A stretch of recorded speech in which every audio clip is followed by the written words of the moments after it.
क्षेत्र यूक्रेन की राजधानी कीव से। रूस और यूक्रेन के युद्ध को 62 दिन का समय बीत चुका है और दोनों ही देशों के बीच ये युद्ध अब भी जारी है। इस बीच तीसरे विश्व युद्ध का खतरा जो है वो बढ़ता जा रहा है। ऐसा मैं क्यों कह रही हूँ? ऐसा मैं इसलिए कह रही हूँ क्योंकि रूस के विदेश मंत्री सर्गेई लावरोव की ओर से बड़े दावे किए गए हैं।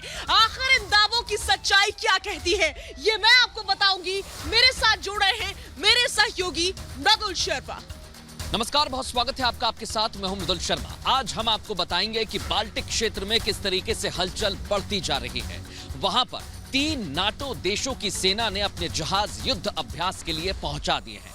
वहीं दूसरी तरफ अमेरिका और नाटो देशों से यूक्रेन को लगातार हथियार मिल रहे हैं और इधर अमेरिका के सबसे बड़े दुश्मन यानी उत्तर कोरिया ने ऐलान कर दिया है कि वो अपने परमाणु हथियारों के कार्यक्रम को और तेजी से बढ़ाने वाला है। इस बुलेटिन में सभी खबरों पर नजर रहेगी, बने रहिए हमारे साथ। दुनिया के ऊपर अभी तीसरे विश्व युद्ध का खतरा टला नहीं है और इस खबर की पुष्टि खुद रूस के विदेश मंत्री सर्गेई लावरोव की ओर से की गई है। दरअसल यूक्रेन को विदेशों से जो मदद मिल रही है उसको लेकर के रूस खासे गुस्से में है।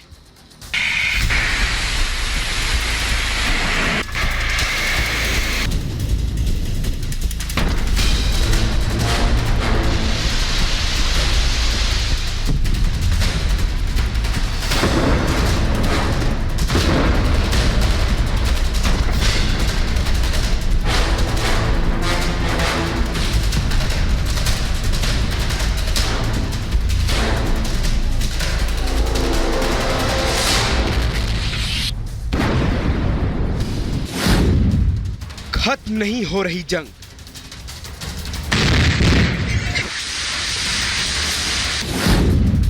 नए मोर्चों पर हो रही तैनाती।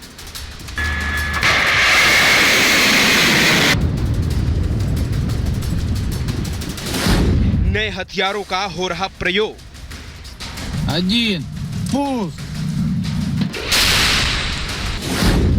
क्या शुरू होगा तीसरा विश्व युद्ध? विश्व युद्ध का खतरा टला नहीं है, बल्कि ये बिल्कुल असली है।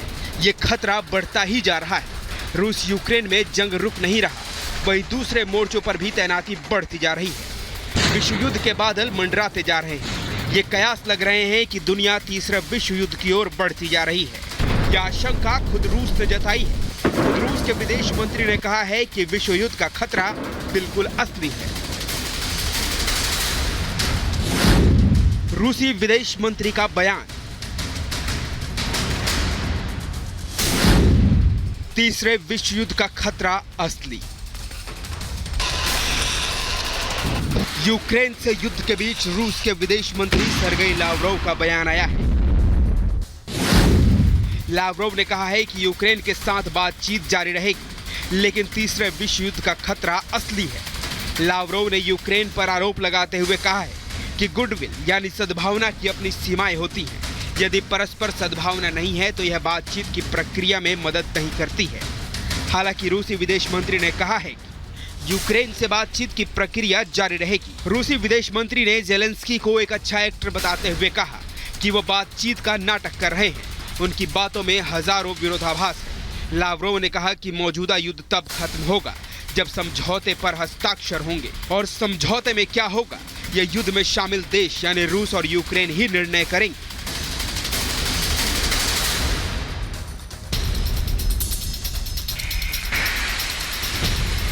रूस ने साफ साफ अमेरिका और नाटो देशों को चेतावनी दी कि वो दूर रहे। यूक्रेन को भी संदेश दे दिया है कि वो अमेरिका और नाटो देशों से दूर रहे। माना जा रहा है कि रूस ने ये बात अमेरिका की ओर से यूक्रेन को हथियारों की खेप भेजने की बात पर कही है। रूसी विदेश मंत्री का विश्व युद्ध वाला ये बयान ऐसे वक्त आया है जब अमेरिकी विदेश मंत्री और रक्षा मंत्री ने कीव का दौरा कर यूक्रेन के राष्ट्रपति जेलेंस्की से मुलाकात की थी और मदद का भरोसा दिया था। पश्चिमी देशों से यूक्रेन को लगातार हथियार पहुंच रहे हैं।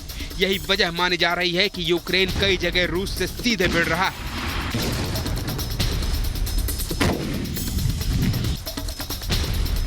यूक्रेन की सेना पलटवार कर रही है। इस बीच यूक्रेन ने तीसरे विश्व युद्ध की चेतावनी पर रूस पर पलटवार किया है।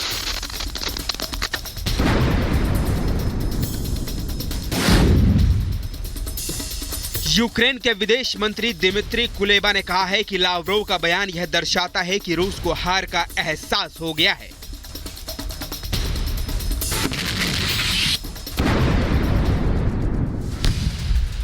दो महीने से ज्यादा हो गए, जंग का नतीजा कुछ निकल नहीं रहा है।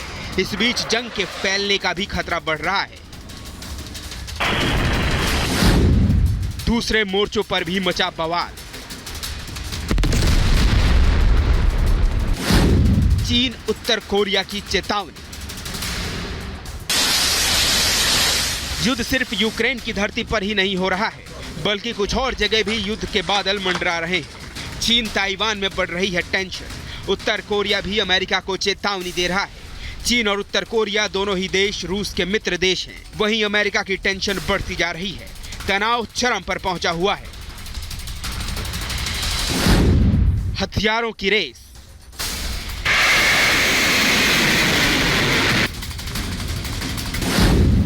मिसाइलों का परीक्षण।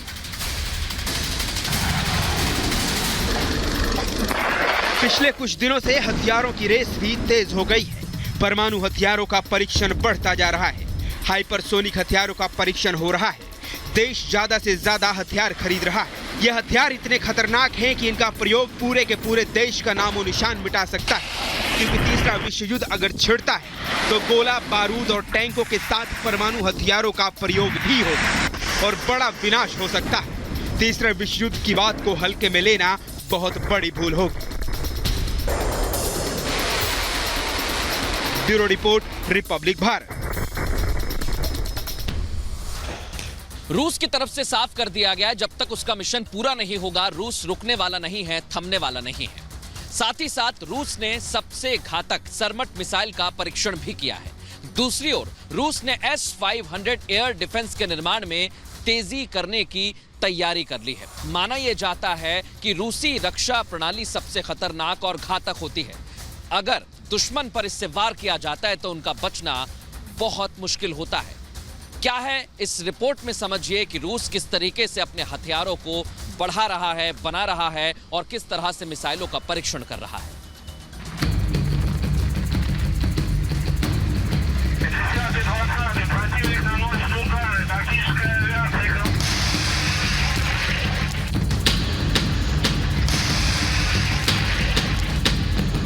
तेजी से हथियारों का जखीरा बढ़ा रहा है रूस।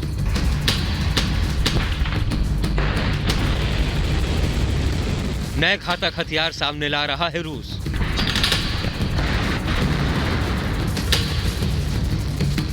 S-500 से दुश्मनों को मात देगा रूस।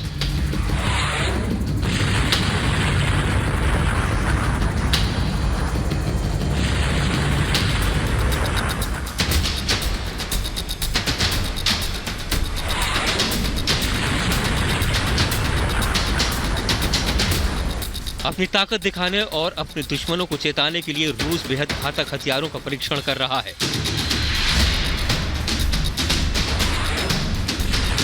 शक्तिशाली हथियारों का उत्पादन कर रहा है। नई चुनौतियों से निपटने के लिए रूस अपने हथियारों की संख्या बढ़ा रहा है और तेजी से उनका उत्पादन कर रहा है।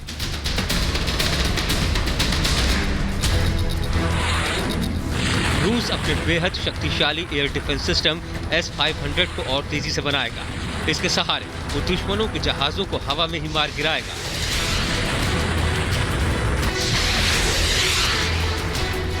S-500 रूसी एरोस्पेस की रक्षा प्रणाली को और अधिक मजबूत करेगा।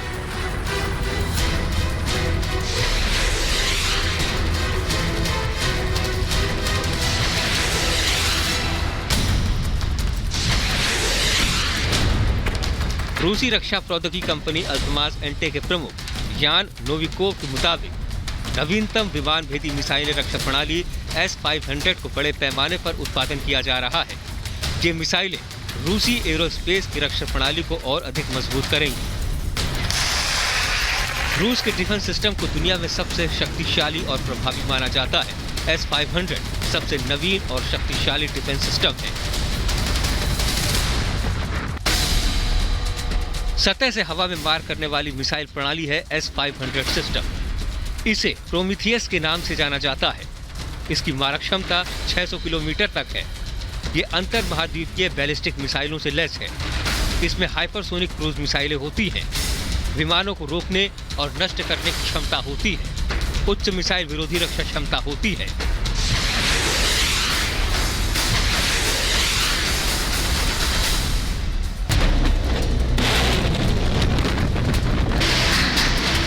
S-500 की मदद से रूस किसी भी लड़ाकू विमान को गिरा सकता है, अपनी ओर आ रही मिसाइलों को नष्ट कर सकता है। S-500 प्रणाली का बड़े पैमाने पर उत्पादन शुरू किया गया है। बताया जा रहा है कि सिस्टम की लड़ाकू क्षमताएं पहले से मौजूद एंटी एयरक्राफ्ट मिसाइल सिस्टम और कॉम्प्लेक्स की क्षमताओं से काफी आगे निकल गई हैं। ये शक्तिशाली S-400 कई मायनों में आगे है।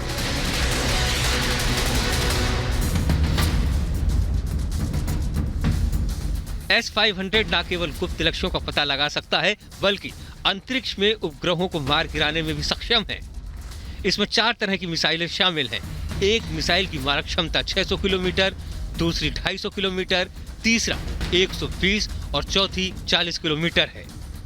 S-500 को मध्यम दूरी की बैलिस्टिक मिसाइलों को मार गिराने के उद्देश्य से विकसित किया गया है।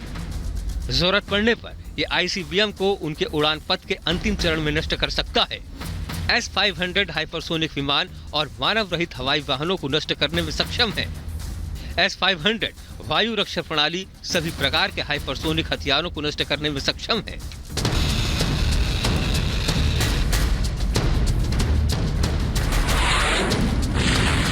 S-500 को पूरी तरह से नई जनरेशन के हथियार के रूप में विकसित किया गया है। बताया जा रहा है कि इन्हें जल्द ही सेना को भी दे दिया जाएगा।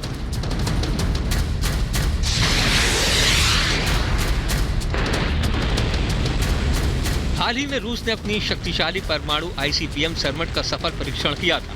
इसे देख अमेरिका समेत सबकी आंखें खुली रह गई थी। इस मिसाइल की ताकत और खूबियां ऐसी कि किसी भी देश के पास इसका तोड़ नहीं।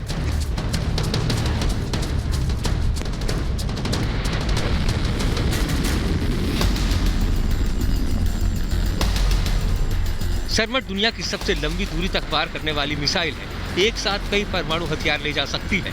माना जा रहा है कि इसके वार से एक छोटा देश तो पूरी तरह तबाह हो सकता है। हालांकि रूस जल्द ही इसका दोबारा परीक्षण करने जा रहा है।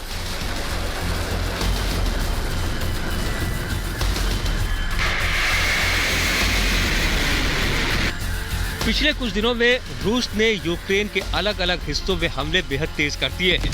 हाल ही में उसने लीव के पास भी हवाई हमले किए। साथ ही वो उन देशों को भी चेतावनी दे रहा है जो यूक्रेन की मदद कर रहे हैं। इस बीच रूस लगातार महाशक्तिशाली हथियारों को भी सामने लाता जा रहा है।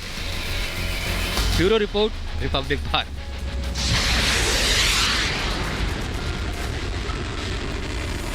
रूस और यूक्रेन जंग का 62वां दिन है। इस बीच नाटो देशों के हथियार यूक्रेन लगातार पहुंच रहे हैं। अमेरिका से भी हथियारों की खेप यूक्रेन पहुंची है। पोलैंड के रास्ते भी हथियारों की खेप यूक्रेन पहुंचाई गई है, जिसमें रॉकेट लॉन्चर समेत टैंक भी शुमार है।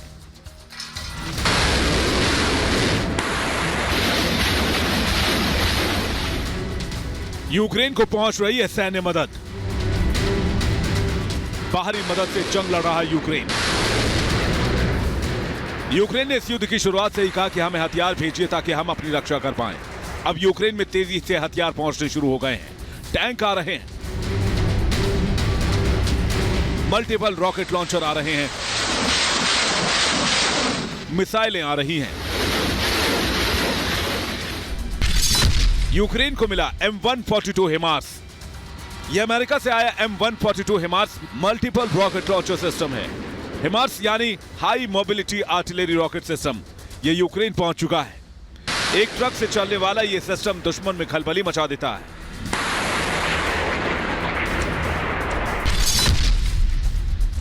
हिमार्स एक बेहद हल्का मल्टीपल रॉकेट लॉन्चर सिस्टम है। 90 के दशक में अमेरिकी सेना के लिए बनाया गया था। इसे सेना के ट्रक पर रखकर ले जाया जा सकता है। हिमार्स अपने साथ 6 रॉकेट ले जा सकता है। हालांकि इसमें लॉन्चिंग के लिए एक लॉन्च पैड लगा होता है। इसकी रेंज 300 किलोमीटर तक है। अमेरिका और दूसरे देशों ने यूक्रेन को हथियार से मदद देने का वादा किया था। माना जा रहा है कि इन हथियारों की मदद से यूक्रेन इतने दिनों से टिका हुआ है। इस बीच एक और बड़ी खबर आई है। अमेरिकी विदेश मंत्रालय ने यूक्रेन की मदद के लिए $16.5 करोड़ के वार्सो संधि वाले गोले बारूद की बिक्री को मंजूरी दे दी है। अमेरिका की the defence security corporation agency ने इस संभावित बिक्री को मंजूरी दी है। इसके लिए कानूनी तौर पर जरूरी नोटिफिकेशन संसद को मुहैया कराया गया है। यूक्रेन पर रूसी हमले के मद्देनजर इसको मंजूरी मिल भी सकती है। इस बीच यूक्रेन को जो हथियार मिले हैं उसमें अमेरिकी जेवलिन मिसाइलें भी हैं। अमेरिकी पोर्टेबल एंटी टैंक मिसाइलें हैं। इन्हें आसानी से कंधे पर रखकर कहीं भी ले जाया जा सकता है। इस मिसाइल ने यूक्रेन में रूसी टैंकों को काफी नुकसान पहुंचाया है। यूक्रेन के लिए नेटो के हथियार। यूक्रेन को अमेरिका और तुर्की से बड़ी मात्रा में हमलावर ड्रोन मिले हैं। तुर्की के ड्रोन काफी घातक माने जाते हैं। इनका प्रयोग रूस की सेना पर हो रहा है। वहीं स्लोवाकिया की सरकार ने यूक्रेन को रूस में बने S-300 aircraft and missile defence system दिया है। यह सिस्टम 100 किलोमीटर की दूरी से लड़ाकू विमानों और मिसाइलों का पता लगा लेता है। यूक्रेन को सबसे ज्यादा सैन्य मदद पोलैंड के रास्ते मिली है। पोलैंड के रास्ते टैंक भी यूक्रेन पहुंच रहे हैं। हाल ही में यूक्रेन के राष्ट्रपति जेलेंस्की ने कहा था कि उन्हें जो हथियार चाहिए थे वो अब मिल रहे हैं, लेकिन सवाल यह है कि क्या वो काफी हैं रूस को हराने के लिए। Bureau report, Republic Bharat. खतरे की घंटी बाल्टिक क्षेत्र में भी बज रही है। जब से फिनलैंड और स्वीडन ने नाटो में जाने की इच्छा जाहिर की, तब से वहां पर तनाव बढ़ता जा रहा है। अब फिनलैंड में 3 नाटो देशों के युद्धपोत तैनात कर दिए गए हैं। वहां पर वो युद्ध अभ्यास करेंगे। इसके बाद की तस्वीर ये माना जा रहा है कि वहां पर और ज्यादा घातक हो सकती है। लेकिन अभी वहां पर क्या स्थिति है, इस रिपोर्ट से समझाते हैं।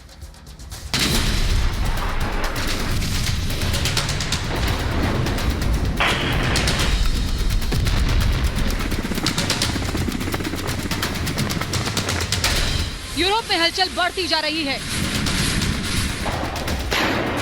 रूस यूक्रेन में युद्ध खत्म नहीं हो रहा है। ब्लैक सी और उसके पास जंगी जहाज तैनात हैं।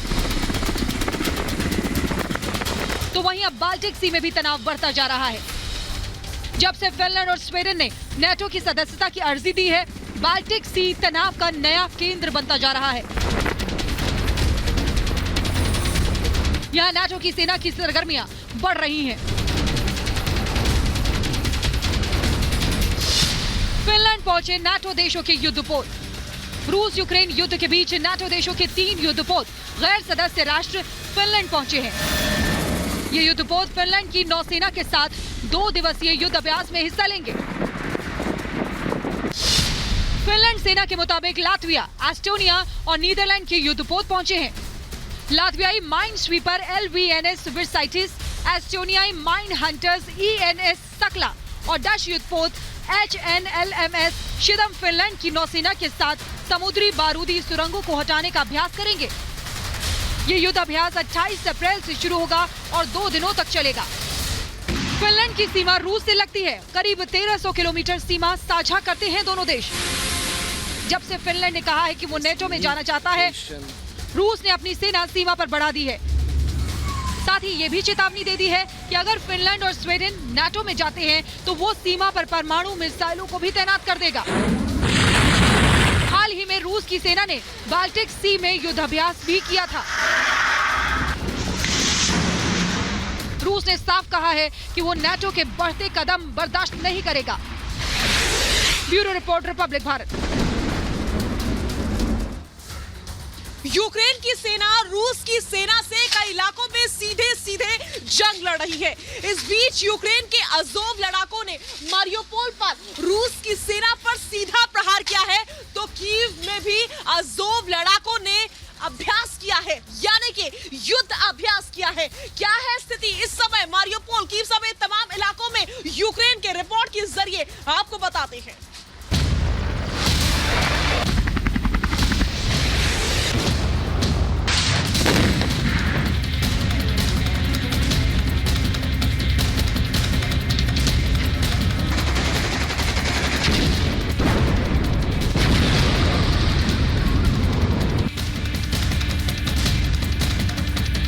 ये यूक्रेन की अज़ोव रेजिमेंट है जो रूसी सेना से लड़ने के लिए ट्रेनिंग कर रही है।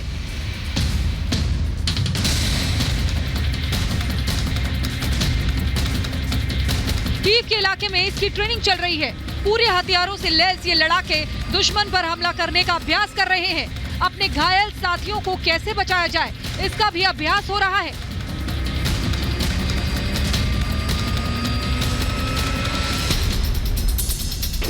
अज़ोव लड़ाके यूक्रेन की सेना के साथ हैं रूस के खिलाफ जंग में। दक्षिण यूक्रेन, खासकर मारियोपोल में अज़ोव लड़ाकों ने रूसी सेना के साथ कई दिनों से संघर्ष जारी रखा है।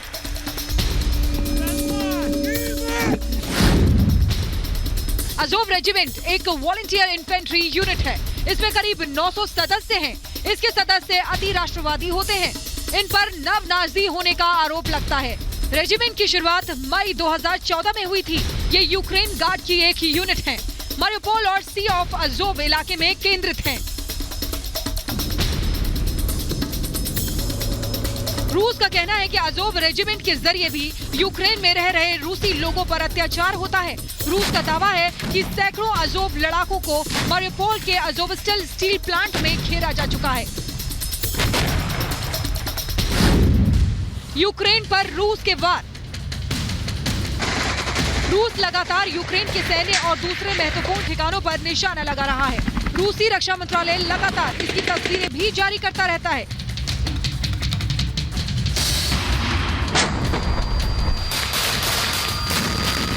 रूसी टैंकों ने यूक्रेन के एक सैन्य ठिकाने को निशाना बनाया। बताया जा रहा है कि यहां यूक्रेन के सैनिकों ने मजबूत अड्डा बनाया था, लेकिन गोलीबारी में उसे काफी नुकसान हुआ है।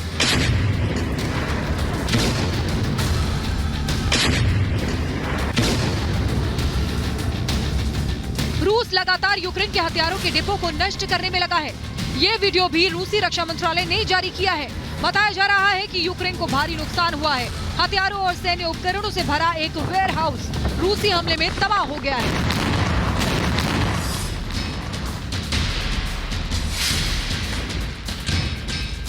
रूसी हमलों में हेलीकॉप्टरों का बड़ा रोल है। रूसी सेना के घातक Mi-8 हेलीकॉप्टर लगातार यूक्रेन के सैन्य ठिकानों पर हमला कर रहे हैं।